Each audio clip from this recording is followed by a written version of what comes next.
wabarakatuh. Sebelumnya saya mengucapkan terima kasih kepada Mas Eta selaku dosen pengampu mata kuliah Psikologi Umum 2 ini. Izinkan saya memperkenalkan diri. Nama saya Cynthia Pasa dengan NPM 624210008. Di sini saya dari Fakultas Psikologi.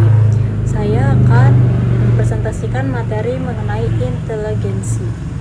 Pada slide pertama ini saya akan bahas mengenai biografi tokoh, biografi secara singkat mengenai Albert Binet. Ia tuh merupakan seorang psikolog asal Prancis yang lahir pada 8 Juli 1957. Dia ini dikenal sebagai pencetus tes kecerdasan pertama, yaitu Binet-Simon test. Ini tuh dirancang untuk mengidentifikasi anak-anak dengan kebutuhan pendidikan khusus. Terus tes ini itu dasarnya itu pengembangan tes IQ modern. Kemudian kontribusi ini tuh lahir dari karya bersama Theodore Simon pada tahun 1905. Binet ini meninggal pada 18 Oktober 1911, meninggalkan warisan besar dalam psikologi pendidikan. Slide kedua ini saya akan bahas biografi mengenai Howard Gardner.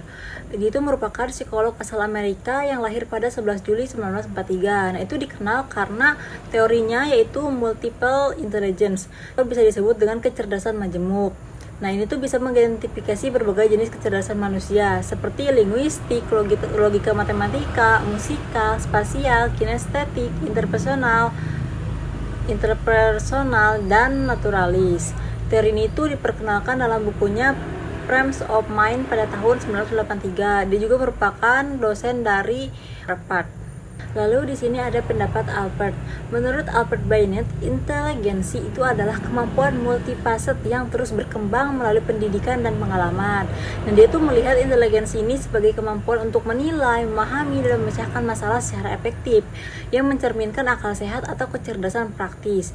Kemudian menurut Binet ini, inteligensi itu bukanlah sifat tetap, melainkan potensi yang dapat diasah dan ditingkatkan untuk menghadapi berbagai tantangan kehidupan.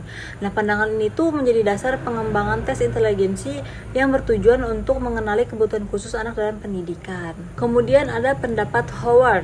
Menurut Howard Gardner, inteligensi itu adalah kemampuan untuk memecahkan masalah atau menciptakan sesuatu yang bernilai dalam konteks kehidupan nyata. Nah, dia tuh mendefinisikan inteligensi itu sebagai potensi manusia yang beragam.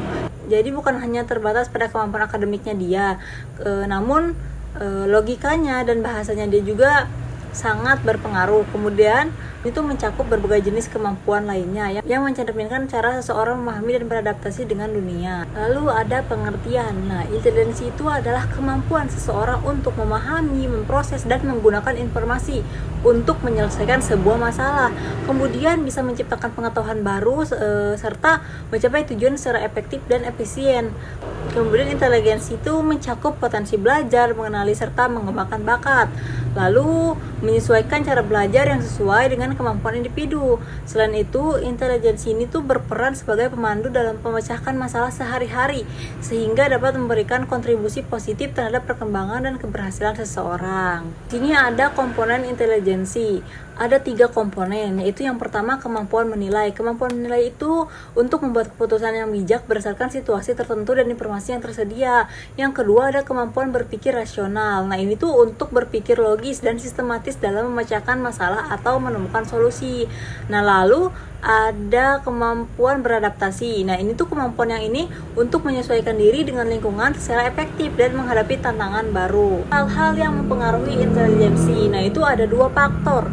Ada faktor internal dan faktor eksternal. Nah, dari faktor internal ini sendiri itu ada genetik, kondisi biologis, dan keseimbangan emosional.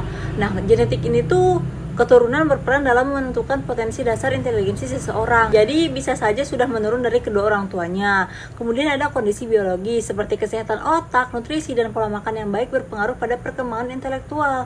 Semuanya ini tuh harus terpenuhi secara baik.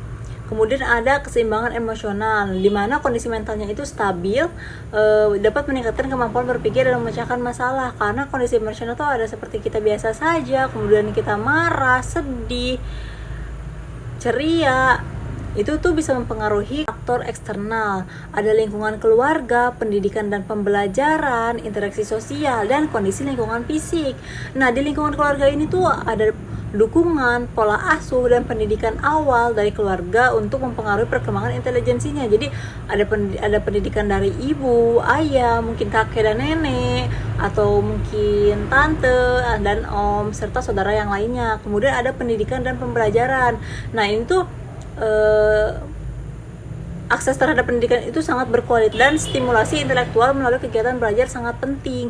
Ini tuh bisa diajarin di rumah ataupun di sekolah oleh para guru. Nah, kemudian ada interaksi sosial seperti lingkungan sosial, teman sebaya, dan pengalaman hidup dapat memperkaya perkembangan kognitif. Kemudian ada kondisi lingkungan fisik, tempat tinggal yang mendukung seperti akses ke buku, teknologi, dan fasilitas belajar turut berperan. Seperti pada stiker-stiker di samping ini ada yang sedang membersihkan halaman, kemudian ada lingkungan yang tercemar seperti pada pipa yang mengeluarkan air berwarna hijau. Hal-hal seperti ini tuh akan mempengaruhi intelijensi seseorang. Kemudian di sini ada teori multiple intelligence. Nah, di situ menyatakan bahwa kecerdasan manusia terdiri dari berbagai jenis yang beragam dan tidak hanya terbatas pada kemampuan akademik seperti logika dan bahasa. Nah, teori itu juga digunakan untuk memahami kalau misalnya setiap individu itu punya kecerdasan yang berbeda-beda, serta kombinasi unik dan lain-lainnya, termasuk linguistik, logika matematika, musikal, spasial, kinestetik, interpersonal, intrapersonal, naturalis, dan eksistensial. Nah, teori ini tuh untuk dasar pendekatan pembelajaran yang lebih personal sesuai dengan potensi setiap individu. Lalu ada prinsip teori multiple intelligence. Nah, di sini tuh Howard tuh mengidentifikasi 9 jenis kecerdasan manusia, yaitu linguistik sebagai kemampuan menggunakan bahasa secara efektif. Jadi dia tidak berbicara secara berbelit-belit. Kemudian ada logika matematika, kemampuan berpikir logis dan menyelesaikan masalah matematis. Kemudian ada spasial, kemampuan untuk memahami dan memvisualisasikan ruangan. Lalu ada kinestetik, itu merupakan keterampilan tubuh dalam mengkoordinasi gerakan. Jadi dia bisa menggerakkan tubuhnya dengan gerakan apapun yang dia mau secara seimbang. Kemudian ada musikal. Musikal ini tuh sensitivitas terhadap nada, ritme, dan melodi. Lalu ada interpersonal, kemampuan memahami dan berinteraksi dengan orang lain. Lalu ada intrapersonal, nah kesadaran diri dan refleksi pribadi. Kemudian ada naturalis, kemampuan mengenali dan kategorikan elemen alam. Lalu ada eksistensial, pemikiran mendalam tentang makna kehidupan dan eksistensi.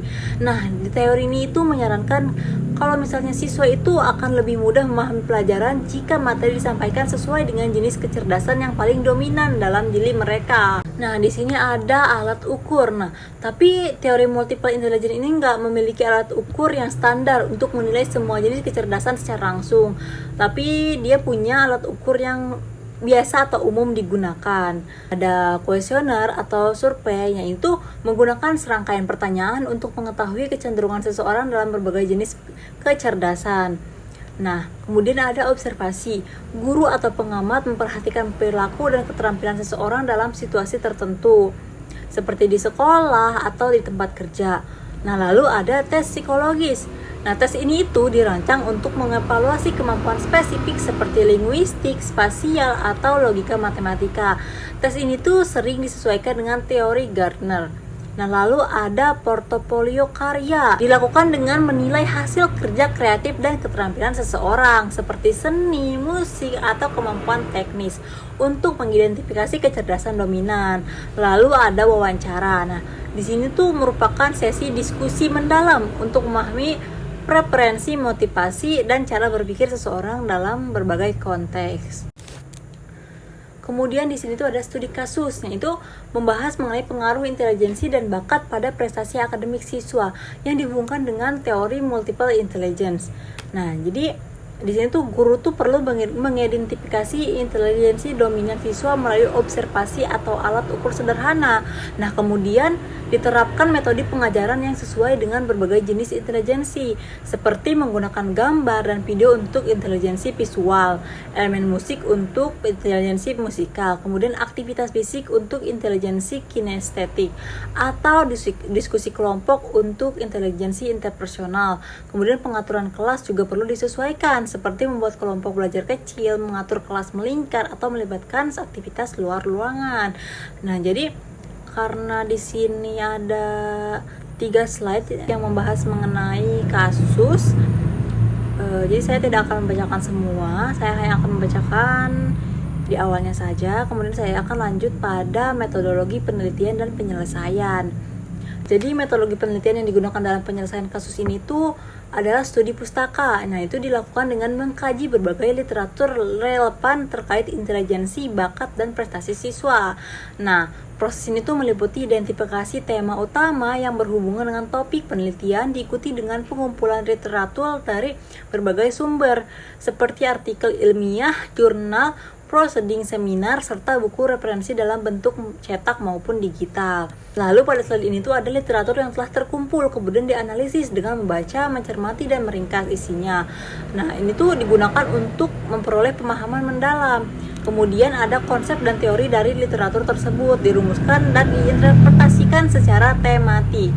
Lalu disusun temuan utamanya sesuai dengan topik penelitian. Kemudian metodologi ini tuh memungkinkan pengembangan strategi pembelajaran berbasis teori multiple intelligence yang mengakomodasi perbedaan intelijensi dan bakat siswa dalam upaya meningkatkan prestasi akademik mereka. Kemudian ada tujuan analisis kasus ini itu untuk memahami pengaruh intelijensi dan bakat terhadap prestasi akademik siswa dan mencari pendekatan pendidikan yang mendukung potensi mereka. Lalu ada kesimpulan. Nah, jadi intelijensi ini tuh kemampuan berpikir, memecahkan masalah, dan beradaptasi. Sedangkan teori multiple intelligence menyatakan bahwa setiap individu memiliki kecerdasan unik seperti linguistik, logika matematika, dan musikal. Nah, intelijensi dan bakat mempengaruhi prestasi siswa.